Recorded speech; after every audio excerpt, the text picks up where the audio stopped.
Sorry, there was some door shutting in the house. Um, so this bringing the the worship and the scripture to people in their own language was one of the big ways that the Reformation saw a need for grace with people, for God just giving to them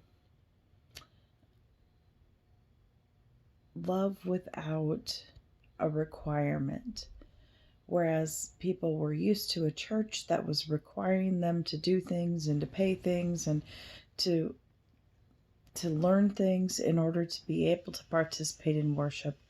Now people would be able to participate without having to pay in. It was freely given. And and having religion freely available to the people is a game changer in the Reformation and one of the most important parts of the Reformation. So that grace that we as the church were denying people would now be available to people. Um,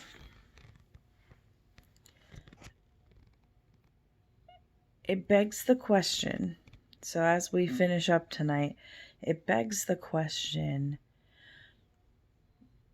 where are places for us now where we need to show grace as a church or as individuals? Where have we been denying grace to people? Because that's what was happening in the Reformation era, was the church had stopped showing that grace. It it recognized the grace of God, but it didn't share the grace of God with with the people who needed it the most. Instead, they were left to fend for themselves, while those who were um, wealthier, more educated, could function and understand what was going on and have power in the church. Regular human beings who existed like you and I, from Osceola, Iowa, would have no power, would have no influence, and would not understand, nor would they be handed the tools to understand what grace even is.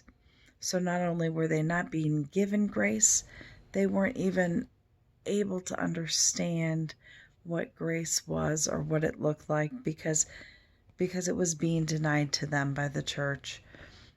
Are there places where we need to learn to show grace ourselves? That's sort of the question for this week. And I want you to think about that and comment on that.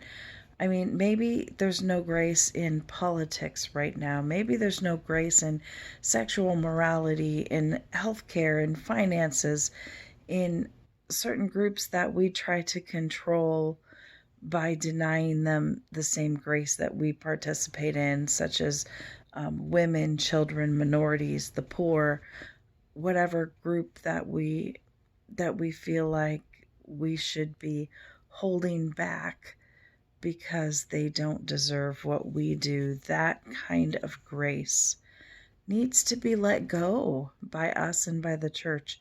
So maybe share some places where you think the church in general, or our church, or us, um, where we could show grace to people more readily.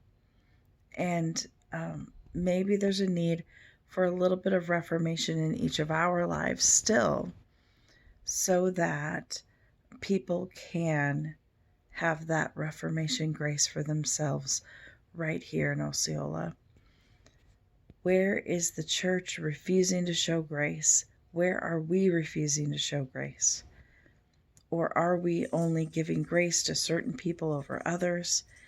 And if so, how can we make a Reformation difference in our church and our community? That's what I want you to talk about and to share today as we discuss this topic of grace alone from the Reformation. Thanks.